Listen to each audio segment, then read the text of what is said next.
ధ్యానం చేద్దాం. మరి చక్కని అవకాశాన్ని దేవుడు మనకు అనుగ్రహించారు. మరి మొదట్లో అయితే కొంచెం వాతావరణం అనుకూలంగా లేకపోయినా దేవుడు మరి తన సన్నిధిలో ప్రార్థన చేసినప్పుడు చక్కని వాతావరణాన్ని దేవుడు మనకు అనుగ్రహించారు. అందును బట్టి దేవుణ్ణి ఒక్కసారి స్తుతిద్దాం. హల్లెలూయా. దేవుడు అద్భుతమైన కార్యములు జరిగించే దేవుడై ఉన్నాడు. మనము ప్రార్థన చేసినప్పుడు ఆయన నామంలో ఆయన అద్భుత కార్యాలు మన మధ్యలో జరిగిస్తూ వచ్చారు.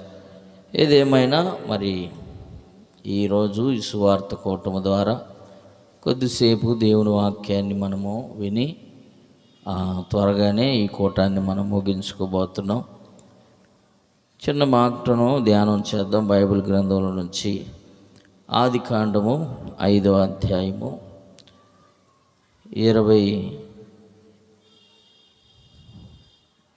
24వ వచనాన్ని మనం చదువుకుందాం.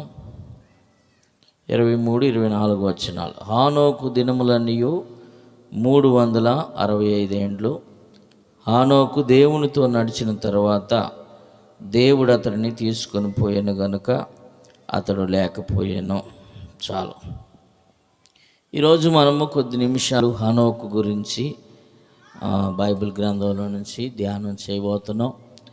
హానోకు అనే పదానికి ఆ పేరుకి ఒక చక్కని అర్థం కూడా బైబిల్ గ్రంథంలో మనము ధ్యానం చేయవచ్చు. హానోకు అనగా ప్రతిష్ఠించబడిన వాడు అని అర్థం. హానోకు అనగా దేవుని కొరకు ప్రతిష్ఠించబడిన వాడు.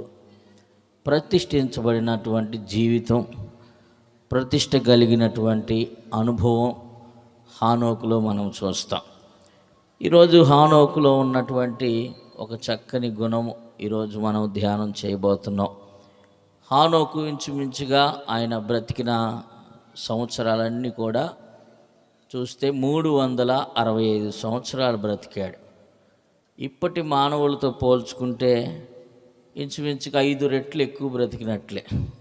ఎందుకంటే నేటి కాల పరిమితిలో మనం చూసినట్లయితే ప్రతి మనిషి యొక్క ఆయువు 70 సంవత్సరాలు, లేకపోతే అధిక బలం ఉంటే 80 సంవత్సరాలు. అది కూడా ఆయాసము దుఃఖమే అని చెప్పేసి దేవుని వాక్యం చక్కగా బోధిస్తూ ఉంది. ఎందుకు అంటే ఆహార పదార్థాల్లో కలుషితాలు, మరి నాణ్యత లేని ఆహార పదార్థాలు, గాలి కలుషితము, నీరు కలుషితము, ఎక్కడ చూసినా ప్రకృతి అంతా కూడా కలుషితం అయిపోయి ఆహారంలో కూడా నాణ్యత లోపించడం, పరిస్థితులన్నీ కూడా మరి తినరాని ఆహార పదార్థాలు తినటం, తినకూడని తాగకూడని మత్తు పానీయాలు తాగటం, శరీరాన్ని పాడు చేసుకోవటం, మరి శరీరం అంతా బలహీనపరచుకోవడం. అందుకనే మనిషి యొక్క ఆయువు అనేది క్రమక్రమంగానే తగ్గుతూ వస్తుంది. ఆదాము మొదలుకొని హానోకుకి 7వ తరం అన్నమాట. ఆదాము ఇంచుమించుగా 930 సంవత్సరాలు బ్రతికాడు. మొట్టమొదటి మానవుడు ఈ భూమి మీద. దేవుడు మొట్టమొదటిగా మరి నిర్మించినటువంటి మానవుడు 930 సంవత్సరాలు బ్రతికాడు. ఆ క్రమంలో అలాగ క్రమక్రమంగా మానవుని యొక్క ఆయువు తగ్గుకుంటూ వస్తూ ఉంది. మనము ఈరోజు 7వ తరం వాడైనటువంటి హానోకును గురించి మనం ధ్యానం చేస్తూ ఉన్నాం.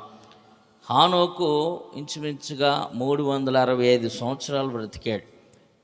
65 సంవత్సరాలు మామూలుగా బ్రతికాడు. హానోకు 300 సంవత్సరాలేమో దేవునితో నడిచినట్లుగా మనం ఇక్కడ చదువుతాం. అదే వచనాన్ని మనము చదివాం. హానోకు దినములన్నీ 365 ఏండ్లు. హానోకు దేవునితో నడిచిన తరువాత దేవుడు అతన్ని తీసుకొని పోయాను గనుక అతడు లేకపోయాను. చూడండి, హానోకు ఇంచుమించుగా ఎన్ని సంవత్సరాలు దేవునితో నడిచాడంటే 300 సంవత్సరాలు. 300 సంవత్సరాల పాటుగా హానోకు దేవునితో నడవటం ప్రారంభించాడు. అసలు ఇక్కడ ఒక ప్రశ్న అందరికీ రావచ్చు. అసలు దేవునితో నడవటం అంటే ఏంటి? దేవునితో నడవటం అంటే ఎలాగండి? దేవునితో ఎలాగ నడవగలుగుతాం? ఆయన మనకి కనిపిస్తే మాట్లాడతాం, నడవగలుగుతాం. మరి దేవునితో ఎలాగ నడవటం, ఇది సాధ్యమేనా? హానోకు ఎలాగ నడిచాడు అనే ప్రశ్న అందరికీ రావచ్చు. ఆయన ఆత్మరూపిగా ఆయన అందరినీ దర్శించే దేవుడు, ఆయన ఆత్మరూపిగా మన మధ్యలో ఉన్న దేవుడు. ఆయన ప్రతిదీ ఆయన చూచే దేవుడు, మాట్లాడే దేవుడు. ఆయన మన నుంచోవడం కానీ కూర్చోవడం కానీ మనల్ని చూస్తున్న దేవుడు, మనతో మాట్లాడుతున్న దేవుడు, మనతో ఉన్న దేవుడు, మన పరిస్థితులన్నీ కూడా ఎరిగి ఉన్న దేవుడు. మరి ఆయనతో నడవటం అంటే ఎలాగా అని మనం ఒకసారి ఆలోచన చేస్తే, మరి ఎలాగ ఆయనతో నడవాలి? ఈరోజు ఈ విషయాన్ని మనం జ్ఞాపకం చేసుకుందాం. దేవునితో నడవటం అంటే ఎలాగా అంటే, మనం ఒక్క విషయాన్ని గుర్తుపెట్టుకోవాలి. మనము బ్రతుకుతున్నప్పుడు మన జీవితంలో మనం చేసే ప్రతి కార్యాన్ని ఆయన చూస్తున్నాడని, మనతో నడుస్తున్నాడని, అలాగే మన ప్రార్థనలు ఆలకిస్తున్నాడని మనము సంపూర్ణమైన విశ్వాసము కలిగి దేవుడు ప్రతిదీ చూస్తాడు. చూడండి, ఈ మాట మీకు జ్ఞాపకం చేస్తాను. ఒకసారి బైబిల్ గ్రంథంలో 139వ కీర్తనలో 1 నుంచి 5 వచనాలు కూడా మనం చదివితే, కీర్తనాకారుడు చాలా చక్కగా మరి ఆయన రాస్తూ ఉన్నాడు. యెహోవా, నీవు నన్ను పరిశోధించి తెలుసుకొని ఉన్నావు. నేను కూర్చుండుట, నేను లేచుట నీకు తెలియను. నాకు తలంపు పుట్టక మునిపే నీవు నా మనస్సు గ్రహించి ఉన్నావు. నా నడకను నా పడకను నీవు పరిశీలన చేసి ఉన్నావు. నా చర్యలన్నిటినీ నీవు బాగుగా తెలుసుకొని ఉన్నావు. యెహోవా, మాట నా నాలుకకు రాకమునిపే అది నీకు పూర్తిగా తెలిసి ఉన్నది. వెనుకను ముందును నీవు నన్ను ఆవరించి ఉన్నావు. నీ చేయి నా మీద ఉంచి ఉన్నావు. చూడండి, కీర్తనలో మనం జ్ఞాపకం చేసుకుంటున్నాం, దేవుడు మనతో ఉన్నాడు, ఆయన ప్రతిదీ తెలుసుకునే దేవుడు అనటానికి ఈ వాక్యాన్ని రుజువుగా మనం తీసుకోవచ్చు. యెహోవా, నీవు నన్ను పరిశోధించి తెలుసుకున్నావు అంటున్నాడు. ఆయన పరిశోధించి తెలుసుకునే దేవుడు. ప్రతిదీ అణువణువున దేవుడు పరీక్షించి ఆయన తెలుసుకునే దేవుడు. ఆయన మనం ఆరాధిస్తున్న దేవుడు సజీవుడు, గొప్పవాడు. ఆయన ప్రతి మనిషిని, ప్రతి వ్యక్తిని ఆయన పరిశోధించి తెలుసుకునే దేవుడిగా ఉన్నాడు. అంత మాత్రమే కాదు, కానీ మనము కూర్చుండటము కానీ, లేచుట కానీ, మనం ఆలోచించే తలంపులు కానీ అవి పుట్టక ముందే మన మనస్సును గ్రహించే దేవుడు అంట. మన మనస్సులో ఆలోచన పుట్టకముందే, మనం ఇంకా ఈ మాట మాట్లాడకముందే ఆయన ముందే ఎరిగి ఉన్నాడు. మన తలంపులన్నీ కూడా, మనము ఎక్కడ కూర్చుంటున్నాం, ఏం మాట్లాడుతున్నాం, ఏం చేస్తున్నాం, ఇవన్నీ కూడా మన నడకలు పడకలు అన్నీ కూడా పరిశీలించే దేవుడు. మనం ఎక్కడికి వెళ్తున్నాం, మరి ఎక్కడికి వెళ్ళినా కొంతమందికి ఒక్కొక్కసారి తెలియకోకుండా వెళ్ళిపోతాం, ఇంట్లో చెప్పకుండా వెళ్ళిపోతూ ఉంటాం. మనం ఇంట్లో చెప్పకుండా వెళ్ళిపోవచ్చు, కానీ మనం వెళ్ళేది దేవుడు చూస్తున్నాడు. Praise the Lord. మనం ఎక్కడికి వెళ్ళినా, ఎక్కడికి ప్రయాణం చేసినా, ఎక్కడ కూర్చున్నా, ఎక్కడ మాట్లాడుతున్నా, ఏది చేసినా సరే ఆయన బాగుగా తెలుసుకొని ఉన్నాడని ఇక్కడ మన చర్యలన్నిటినీ కూడా నీవు బాగుగా తెలుసుకొని ఉన్నావు. యెహోవా మాట నా నాలుకకు రాకమునిపే అది నీకు పూర్తిగా కూడా తెలిసి ఉన్నదాన్ని కూడా ఇక్కడ రాయబడి ఉంది. అంటే మనం మాట్లాడే ప్రతి మాట మన నాలుక మీదకి రాకముందే ప్రభు సమస్తమును కూడా ఎరిగి ఉన్నాడు. ఇది మనము గ్రహించగలిగితే, నిశ్చయముగా ఈ విషయాన్ని మనం గ్రహించగలిగితే మనము దేవునితో ప్రయాణం చేసే అనుభవంలోనికి రావచ్చు. Praise the Lord. మన దేవునితో నడిచే అనుభవం అంటే ఏంటంటే, దేవుడు మనతో ఉన్నాడు. మనం పడుకోవడం, కూర్చోవడం, నడవటం, తలంపులు, ఆలోచనలు, మన అన్నీ కూడా ఆయన వింటున్నాడు, చూస్తున్నాడు, పరిశీలిస్తున్నాడు అని మనము గ్రహింపు గలవారమై స్మరణకు తెచ్చుకొని మనము చేసే క్రియల్లో ఆలోచన చేసి మనం నడవాలి. మనము మాట్లాడే మాట కూడా దేవుడు మనతో ఉన్నాడు, ఆయన పరీక్షిస్తున్నాడు అనే విషయాన్ని ఎప్పుడైతే మనము గ్రహింపు గలవారమై ఉంటామో అప్పుడు నిజంగా దేవుడు మనతో ప్రయాణం చేస్తాడు. ఇది దేవునితో నడవటం అంటే. కాబట్టి హానోకు దేవునితో నడిచాడంటే దేవుణ్ణి ఆయన పూర్తిగా ఎరిగి ఉన్నాడు. దేవుడు నాతో ఉన్నాడు, నా పక్కనే ఉన్నాడు, నేను ఆలోచన చేసే ఈ మాట్లాడే ఈ తలంపులన్నీ కూడా ఎరిగి ఉన్నాడు అని హానోకు గుర్తించాడు. కాబట్టి హానోకు దేవునితో ఇంచుమించుగా 300 సంవత్సరాలు ప్రయాణం చేసినట్లుగా బైబిల్ గ్రంథంలో మనం చూస్తాం.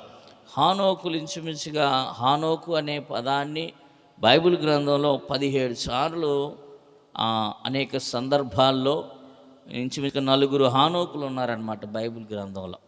అయితే మనం ఈరోజు ధ్యానం చేస్తున్న హానోకు ఎవరంటే, మరి ఆదాము వంశములో నుంచి వచ్చినటువంటి ఆ హానోకు మెతూషెల తండ్రి అయినటువంటి హానోకుని గురించి మనము ధ్యానం చేస్తూ ఉన్నాం.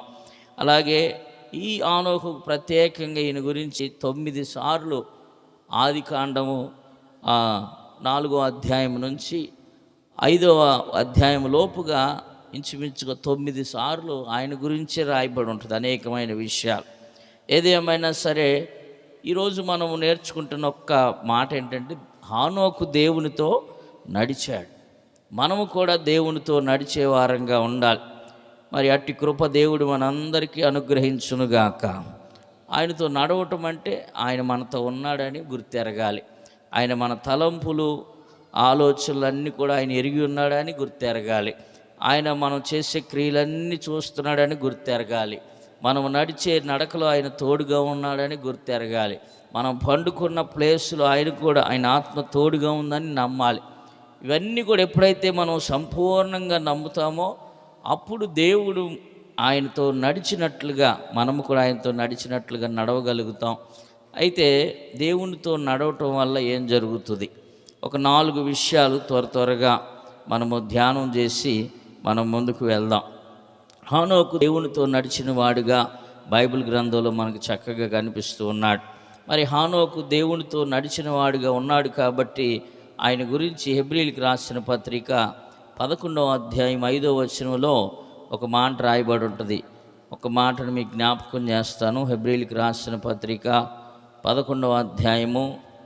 దేవునితో మనము నడవటం వల్ల వచ్చే ఆశీర్వాదాలు ఒక 4 విషయాలు త్వరగా మనం జ్ఞాపకం చేసుకొని ముగించుకుందాం. విశ్వాసమును బట్టి హానోకు మరణమును చూడకున్నట్లు కొనిపోబడెను. అతడు కొనిపోబడక మునుపు దేవునికి ఇష్టుడై ఉండెనని సాక్ష్యము పొందెను. కాగా దేవుడు అతన్ని కొనిపోయాను గనుక అతడు కనపడలేదు. Praise the lord.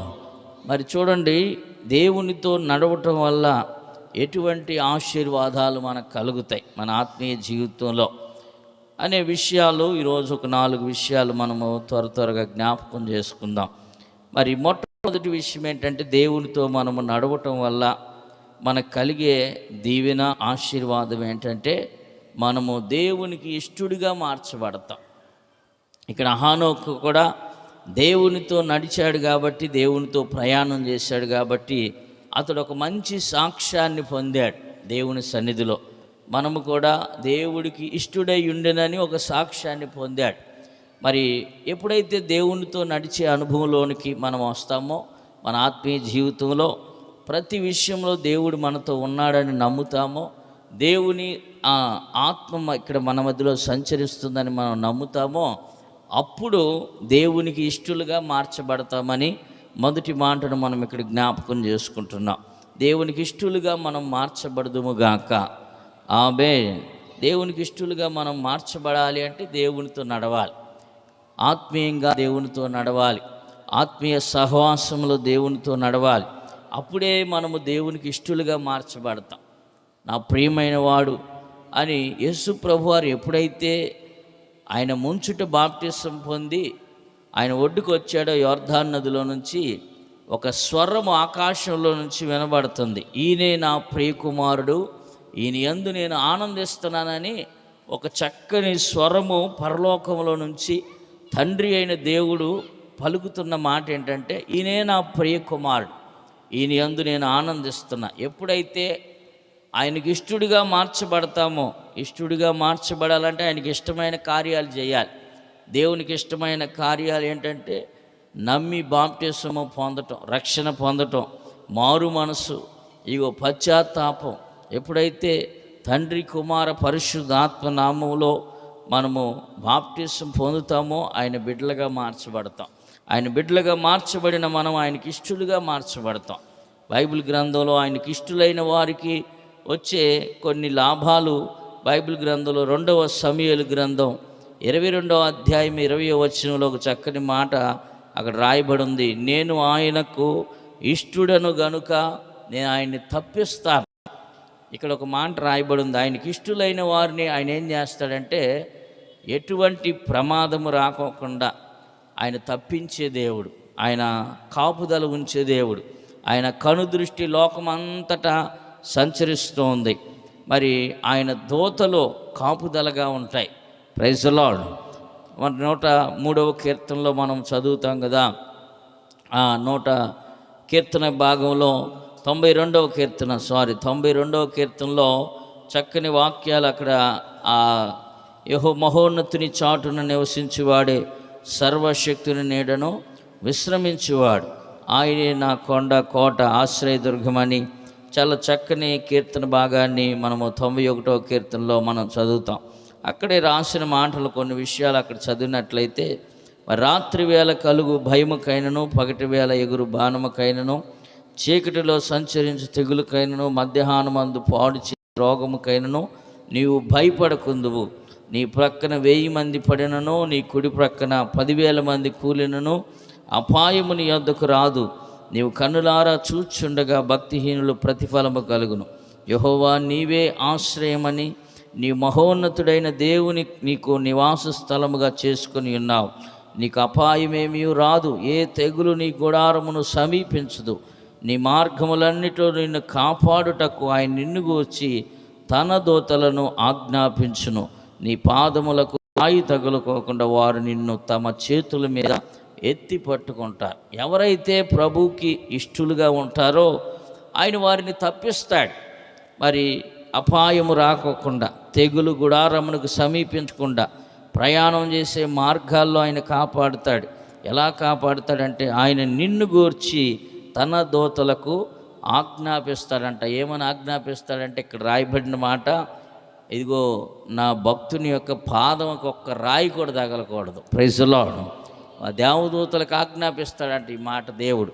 అక్కడ రాయబడిన చక్కని మాట, నీ పాదములకు రాయి తగలకోకుండా ఆయన వారికి ఆ చేతులతో ఎత్తి పట్టుకుంటారని. ఎప్పుడైతే ఆయనకి ఇష్టలుగా మనం మార్చబడతామో, ఇప్పుడు హానోకు దేవునితో నడిచాడు కాబట్టి దేవునికి ఇష్టడిగా మార్చబడినట్లుగా మనము వాక్యం ద్వారా వింటూ ఉన్నాం. మరి ఆయన ఇష్టడిగా ఉన్నాడు కాబట్టి దేవుడు ఆయన్ని తప్పించాడు. అందుకనే 365 సంవత్సరాలు ఆయన బ్రతికినట్లుగా ఆయన జీవితకాలంలో మనం ఇంకా చూస్తూ ఉంటాం.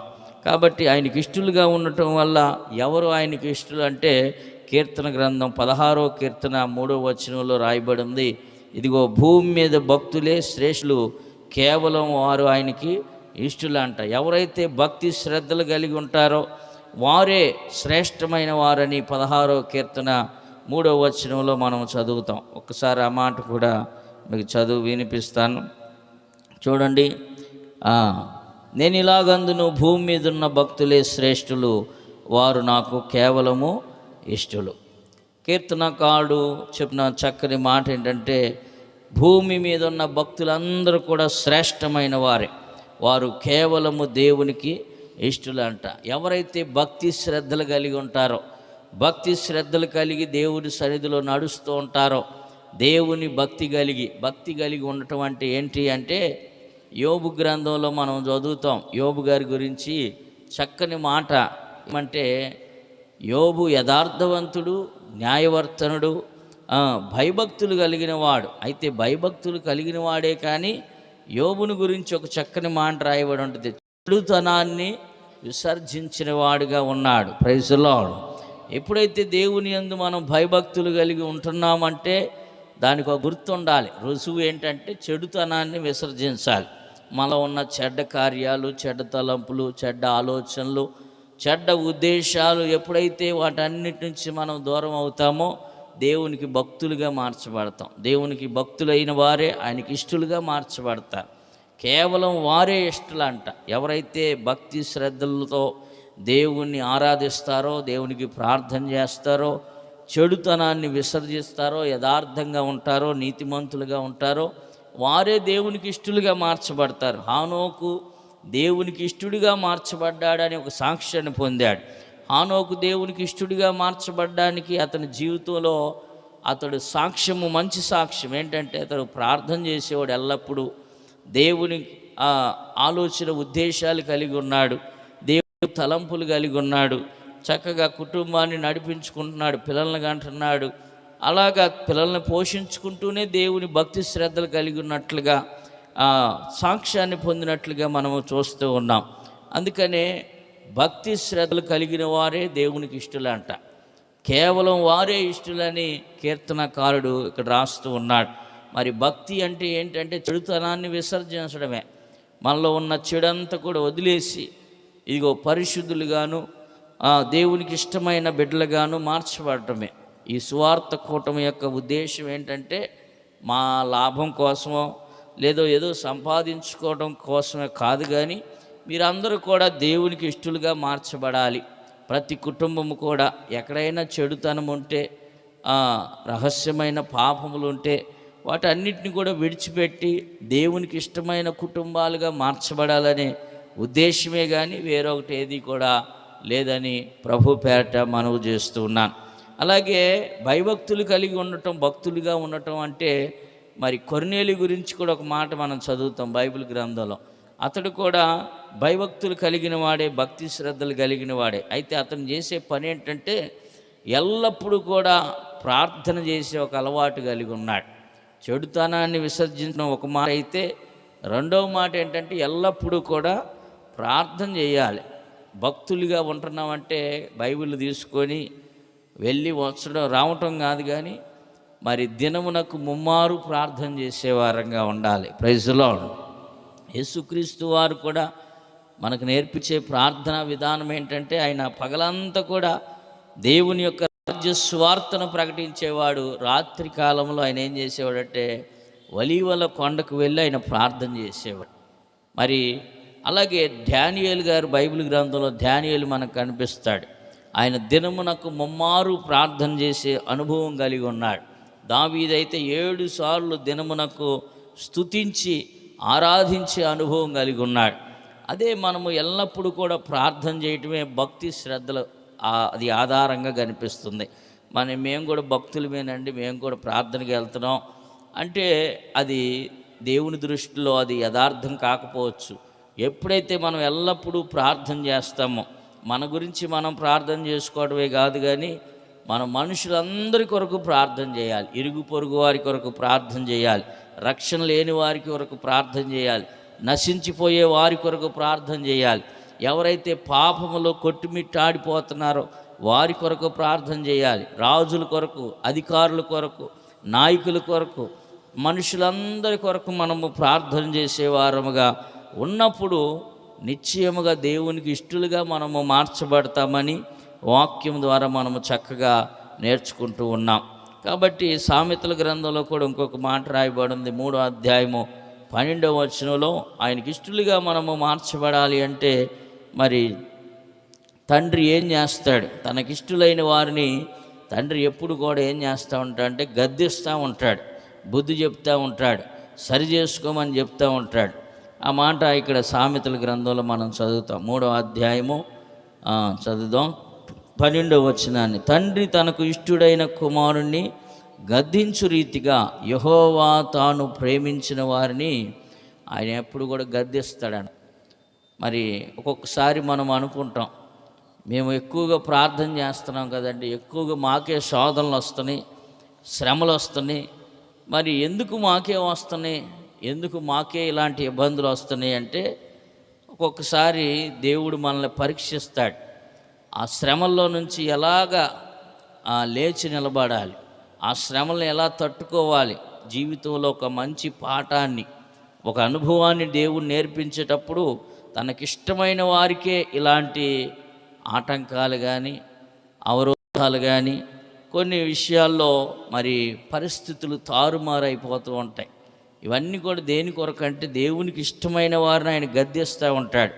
అందుకని ఇక్కడ రాయబడి ఉంది, తండ్రి తనకు ఇష్టమైన కుమారుని గద్దించు రీతిగా యెహోవా తాను ప్రేమించిన వారిని ఆయన గద్దిస్తాడంట. Praise the lord. మనల్ని గద్దిస్తూ ఉంటాడు, అప్పుడప్పుడు బుద్ధి చెప్తూ ఉంటాడు, సరి చేసుకోమని చెప్తూ ఉంటాడు.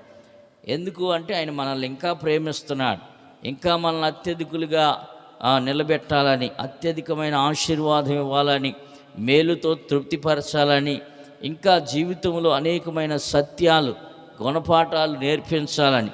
ఎందుకంటే జీవితం అనేది ఎప్పుడు ఒకలాగే ఉండదు, ఎప్పటికప్పుడు పరిస్థితులను బట్టి మారిపోతూ ఉంటుంది. ఒక్కొక్కసారి మలుపులు వస్తూ ఉంటాయి, జీవితంలో అనుకోని మలుపులు వస్తూ ఉంటాయి. జీవితంలో కొన్నిసార్లు కష్టాలు ఉంటాయి, సుఖం ఉంటుంది, బాగా అత్యధికమైన సంపద కలిగిన స్థితి ఉంటుంది, మరీ కఠినమైన పరిస్థితి కూడా ఉండొచ్చు. అపోస్తలుడైన పౌలు గారు అంటారు కదా, దీనస్థితి అందును సంపన్న స్థితి అందును అన్నీ కూడా ఆయన పరిస్థితులన్నీ కూడా ఎరిగి ఉన్నాడు. ఆకలి దప్పులు తెలుసు, బాగా కడుపు నిండిన మంచి ఆహార పదార్థాలు తినటం కూడా ఆయన తెలుసు.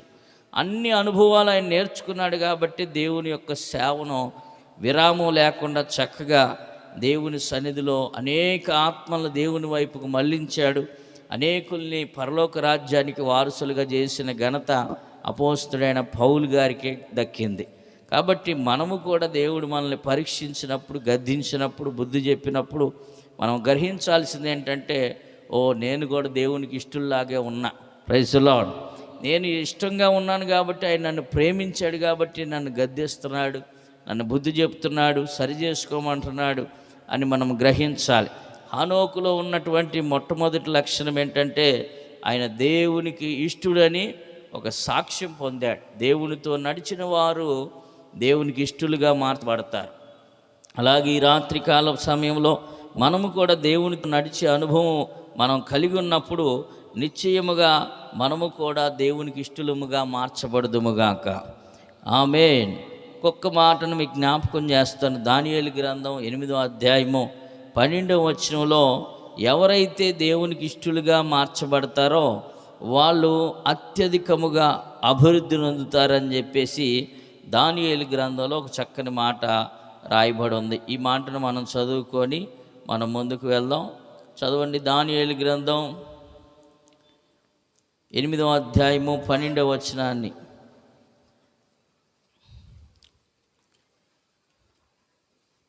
దానియేలు గ్రంథం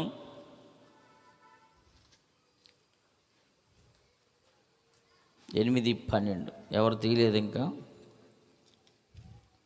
సరే.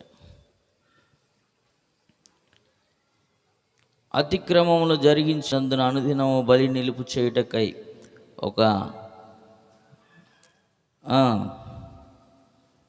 8వ అధ్యాయము 12వ వచనం చదువు. నిలుపుటకై ఒక సేన అతనికి ఇవ్వబడిన, అతని సత్యమును వ్యర్థపరిచి ఇష్టానుసారముగా జరిగించు అభివృద్ధి పొందెను. కాబట్టి అనేక విషయాలు బైబిల్ గ్రంథంలో మనం చదువుతూ ఉంటాం. దేవునికి ఎప్పుడైతే మనము ఇష్టానుసారులుగా ఉంటామో, దేవునికి ఇష్టలుగా ఉంటామో, మరి వాక్యము సెలవిచ్చిన రీతిగా అభివృద్ధి పొందే వారంగా కూడా ఉంటామని వాక్యం సెలవిస్తుంది. ఇది మొదటి మాట. హానోకు దేవునితో నడిచిన అనుభవంలో ఉన్నాడు కాబట్టే అతడు దేవునికి ఇష్టడని ఒక సాక్ష్యము పొందినట్లుగా మనం ఇక్కడ జ్ఞాపకం చేసుకోవచ్చు. అలాగే ఇంకొక మాటను కూడా మీకు జ్ఞాపకం చేస్తాను. బైబిల్ గ్రంథంలో ఆయనకి ఇష్టలుగా ఆయనతో నడిచే అనుభవం ఉంటే మనకేం జరుగుతుంది, ఒక రెండవ విషయాన్ని కూడా మీకు జ్ఞాపకం చేస్తాను.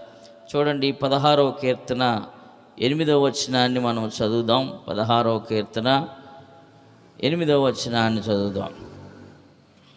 బైబిల్ గ్రంథంలో నుంచి 16వ కీర్తన 8వ వచనం. సదాకాలము యెహోవా యందు నా గురి నిలుపుచున్నాను, ఆయన నా కుడి పార్శ్వమందు ఉన్నాడు గనుక నేను కదల్చబడను. ఆయన నా కుడి పార్శ్వమున ఉన్నాడు గనుక నేను కదల్చబడను. దేవునితో నడిచే అనుభవం ఉంటే ఆయన మన కుడి పార్శ్వమున ఉంటాడు కాబట్టి మనము కదల్చబడే అనుభవంలో ఉండం. అంటే కదల్చబడకుండా స్థిరంగా ఉండటం. దీనికి ఉన్న మరొక అర్థం ఏంటంటే ధైర్యంగా ఉంటారు. Praise the Lord. దేవుడు మన కుడిపార్శ్వమున ఉంటే ఆయనతో నడిచే అనుభవం మనం కలిగి ఉన్నామంటే మనకి ధైర్యాన్ని దేవుడు దయచేస్తాడు. నిశ్చయముగా దేవుడు ఎలాగ నిలబడాలి, ఈ లోకంలో మరి రకరకాలైన పరిస్థితులు ఉంటాయి. ఒక్కొక్కసారి సుడిగాలి లాంటి పెను తుఫాన్ లాంటి పరిస్థితులు వస్తూ ఉంటాయి. యోబునే దేవుడు పరీక్షించాడు. ఎందుకంటే ఈ భక్తుడు ఎలాగా తన జీవితంలో నిలబడతాడు, విశ్వాసంలో ఎలా నిలబడతాడు, ఎలాగ స్థిరుడిగా ఉంటాడు అని చెప్పేసి దేవుడే ఒకసారి పరీక్షించాడు తన ఆత్మీయ జీవితాన్ని. పరీక్షించినప్పుడు బాగా సంపన్నమైన స్థితిలో ఉన్న యోబు గారు, మంచి కుటుంబాన్ని బిడ్డలను కలిగి ఉన్న యోబు గారు చివరికి ఏమైందంటే ఒక సుడిగాలి రావటం, తన కుటుంబం అంతా కూడా చెల్లాచెదురైపోయి మరి భయంకరమైన జీరో స్థితిలోకి వచ్చేసాడు. మరి ఒక గొప్ప సంపన్నుడిగా ఊజు దేశంలో ఉన్నటువంటి ఆ దైవజనుడు అదే ప్రాంతంలో జీరోలోకి వచ్చేసాడు. అంటే పిల్లలను కోల్పోయాడు, పశు సంపదలను కోల్పోయాడు, ఆస్తిని కోల్పోయాడు, పనివారిని కోల్పోయాడు. చివరికి తన దేహము కూడా పాడైపోయింది. అలాంటి పరిస్థితిలో ఉన్నప్పుడు మరి తన యథార్థతను మాత్రం విడిచిపెట్టలేదని బైబిల్ గ్రంథంలో మనం చూస్తాం. అంటే ధైర్యము, భక్తి, నీ భక్తి నీకు ధైర్యము పుట్టించదా అని ఒక మాట యోబు గ్రంథంలో మనం చదువుతాం. కాబట్టి యోబు గ్రంథంలో యోబు గారి జీవితంలో మనం నేర్చుకునేది ఏంటంటే మన భక్తి జీవితము, దేవునితో నడిచే అనుభవం మనకేం నేర్పిస్తుంది అంటే ధైర్యాన్ని పుట్టిస్తుంది, విశ్వాసము పుట్టిస్తుంది. ఎలాగైతే కొన్ని పరిస్థితులు తారుమారైనా సరే దేవునిలో ఎలా నిలబడాలి, ఎలాగ శ్రద్ధతో దేవుని వెతకాలి, మరలా మన కోల్పోయిన స్థితిని ఎలాగ సంపాదించుకోవాలి, ఇవన్నీ కూడా ఒక ధైర్యము కలిగిన భక్తి జీవితం మనకి నేర్పిస్తూ ఉంటుంది.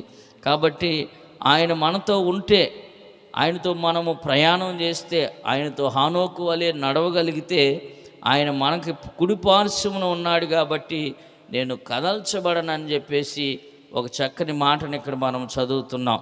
కాబట్టి మన జీవితంలో మనకి ఎన్ని ఇబ్బందులు వచ్చినా, ఎన్ని అవరోధాలు వచ్చినా, సమస్యలు వచ్చినా విశ్వాసములో మనం కృంగిపోకుండా, బలహీనపడకుండా, ఒక శోధన వచ్చిందంటే ఎందుకు వస్తుందంటే మనల్ని శోధించబడిన తర్వాత సువర్ణంలాగా మార్చబడడానికి. అందుకని మనకి శోధనలు వస్తూ ఉంటాయి.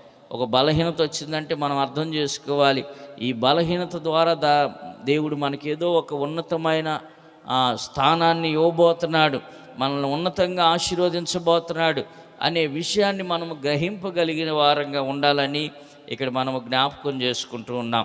మరి దేవునితో నడిచే అనుభవం కలిగి ఉంటే రెండవదిగా ధైర్యము మనకి కలుగుతుంది.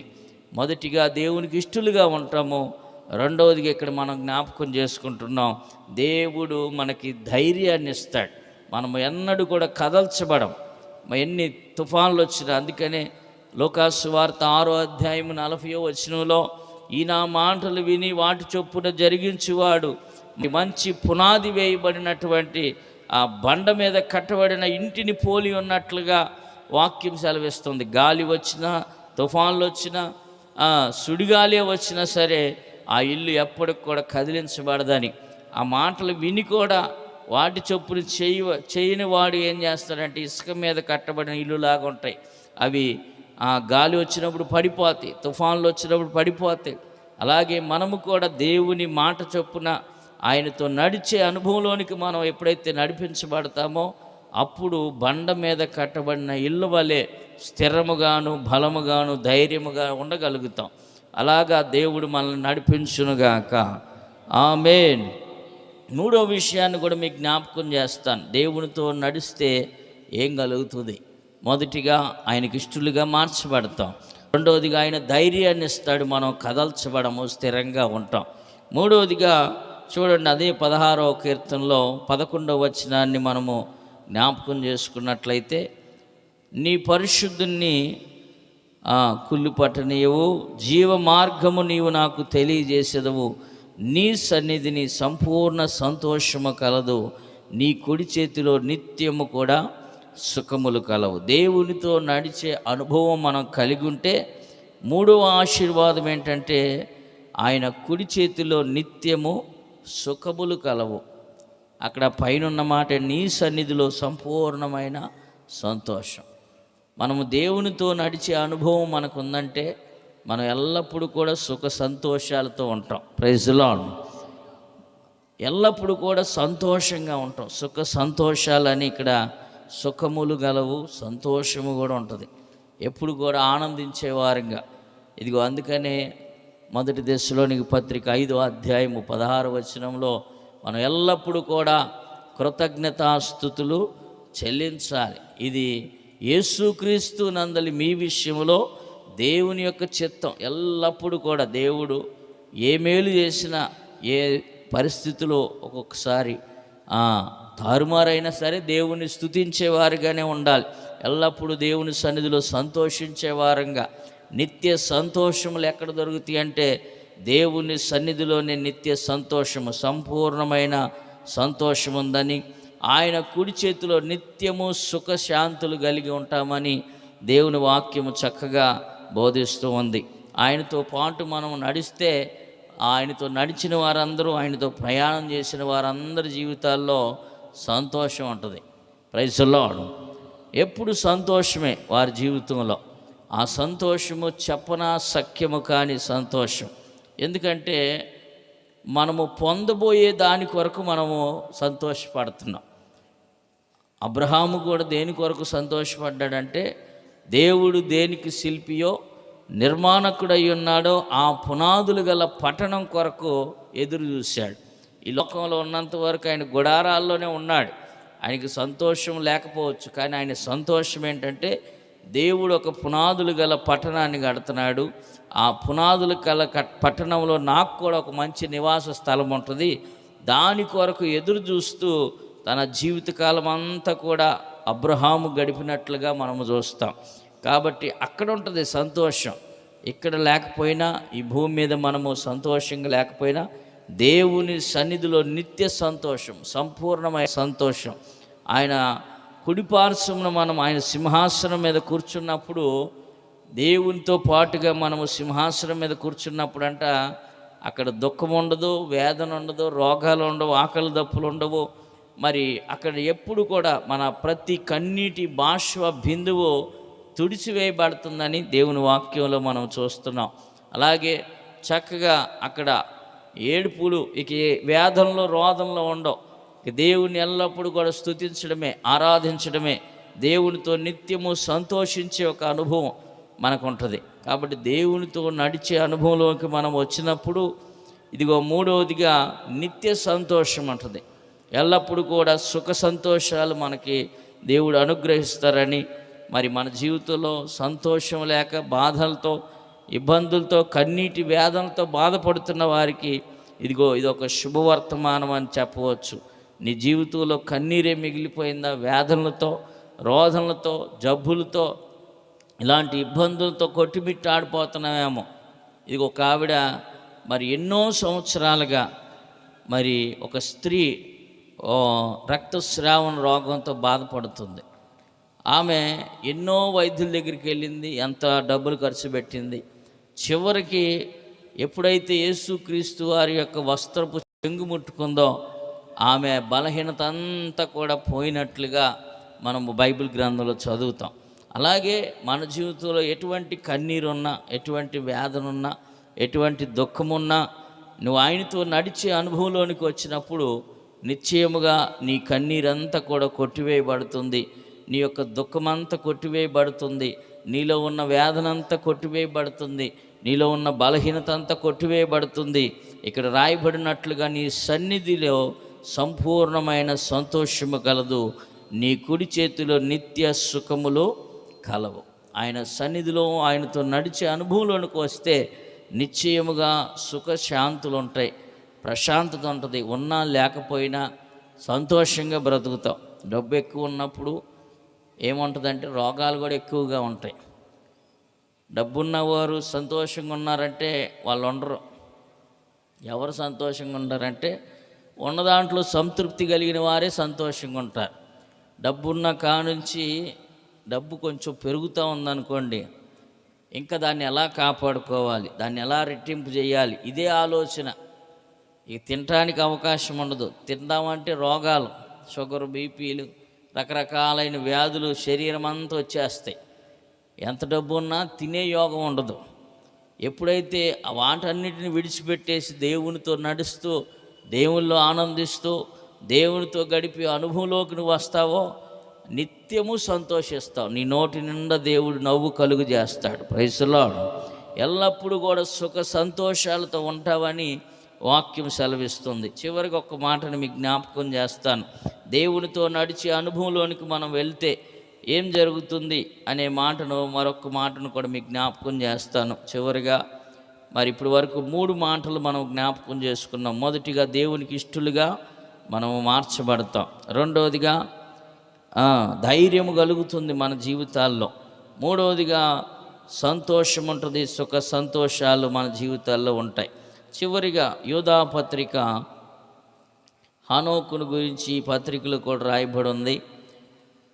ఒక చక్కని మాటను మనం జ్ఞాపకం చేసుకుందాం. చివరిగా యూదా పత్రిక ఒకే అధ్యాయం ఉంది, 14వ వచనాన్ని మనం చదువుదాం. ఆదాము మొదలుకొని 7వ వాడైన హానోకు కూడా వీనిని గురించి ప్రవచించి ఇట్లనెను, ఇదిగో అందరికి తీర్పు తీర్చుటకును వారిలో భక్తిహీనులకును భక్తిహీనులుగాను చేసిన వాని భక్తిహీనత క్రియలన్నిటిని గూర్చియు భక్తిహీనులైన పాపులు తమకు విరోధముగా చెప్పిన కఠినమైన మాటలన్నిటిని గూర్చియు వారిని ఒప్పించుటకును ప్రభు తన వేవేల పరిశుద్ధుల పరివారముతో వచ్చెను. ఎవరు చెప్తున్నారు ఈ మాట అంటే హానోకు. ఆదాము మొదలుకొని 7వ వాడైన హానోకు కూడా వీరిని గురించి ప్రవచించి ఇట్లా అంటున్నాడంట. అసలు ఆదాము ఎక్కడ, హానోకు ఎక్కడ, యేసు ప్రభువారు ఎక్కడ? ఈ కాల పరిమాణం మనం చూస్తే ఇంచుమించుగా 5,000 సంవత్సరాలు లేదా 6,000 సంవత్సరాల పూర్వమే హానోకు ఒక ప్రవచనం ఎత్తి మాట్లాడడం ప్రారంభించాడంట. ఏంటి ఆ ప్రవచనం అంటే, ఇదిగో భక్తిహీనులైన పాపులు తమకు విరోధముగా చెప్పిన కఠినమైన మాటలన్నిటిని గూర్చి ఆయన ఒప్పించుటకు ప్రభువు తన వేవేల పరిశుద్ధుల పరివారముతో వచ్చెను. అంటే యేసు ప్రభు వారి యొక్క రాకడ గురించి కూడా హానోకు ఎప్పుడో ప్రవచించాడు. ఎప్పుడైతే దేవునితో నడిచే అనుభవంలోకి మనం వస్తామో, దేవునితో నడిచే అనుభవం మనకు కలిగి ఉంటామో, ఆత్మీయ అనుభవం కలిగి ఉంటామో, అప్పుడు ఏం జరుగుతుందంటే ఆత్మలో జ్ఞానాన్ని కలిగి ఉంటాం. Praise the Lord. ఆత్మలో జ్ఞానాన్ని, ఆత్మీయ జ్ఞానం. ఈ ఆత్మీయ జ్ఞానం మనకేం చేస్తుందంటే ప్రవచించే వరం ఇస్తుంది, భాషలు మాట్లాడే వరం ఇస్తుంది, భాషలకు అర్థం చెప్పే వరం ఇస్తుంది, ఆత్మ ఫలాలు ఫలించే వారంగా మనం ఉంటాం.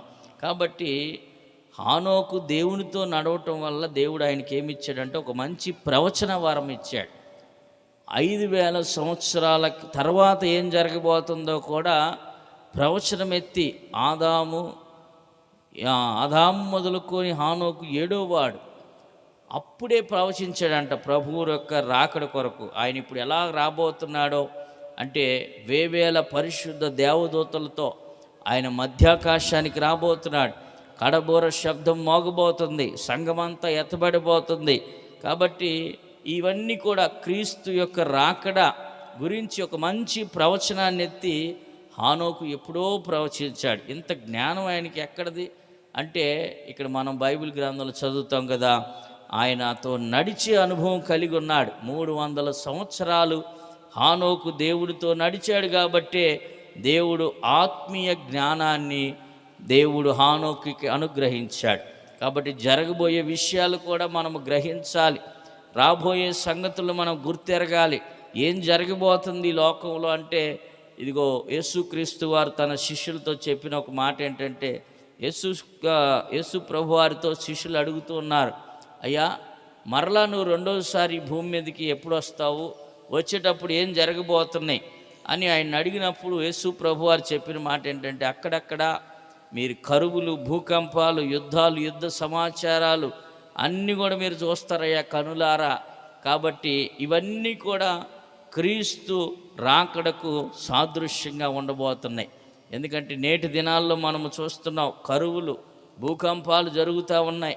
మొన్న ఎక్కడో మలేషియాలోనే ఎక్కడో భూకంపం వచ్చినప్పుడు ఆ పైన ఎక్కడో స్విమ్మింగ్ పూల్లో స్విమ్మింగ్ చేస్తున్నారు, ఆ నీళ్ళన్నీ కింద పడిపోతూ ఉన్నాయి.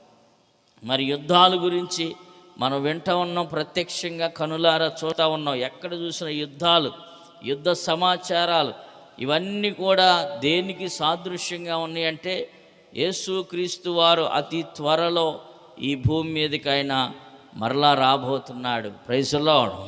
ఆయన రాబోయినప్పుడు, ఆయన వచ్చినప్పుడు ఏం జరుగుతుందంటే, ఇదిగో సంఘము ఎవరైతే క్రీస్తుతో నడిచే అనుభవం కలిగి ఉంటారో, దేవునితో నడిచే అనుభవం కలిగి ఉంటారో వారు మాత్రమే ఆయనతో పాటు ఎత్తబడతారు.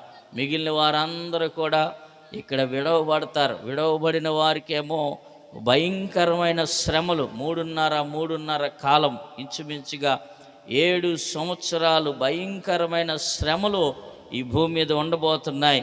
ఎత్తబడిన వారికేమో 1000 ఏండ్ల పరిపాలనలో 7 ఏండ్ల విందు జరగబోతుంది. గొర్రెపిల్ల వివాహ మహోత్సవం 7 సంవత్సరాలు కూడా మధ్యాకాశంలో జరగబోతున్నాయి. ఇలాంటివన్నీ కూడా మనం తెలుసుకోవాలి. ఎప్పుడు కూడా ఈ యొక్క హానోకు ఎలాగ ప్రవచించాడంటే, దేవుడితో నడిచే అనుభవం కలిగి ఉన్నాడు కాబట్టే అతడు ప్రవచించగలిగాడు, ముందే గుర్తెరగలిగాడు.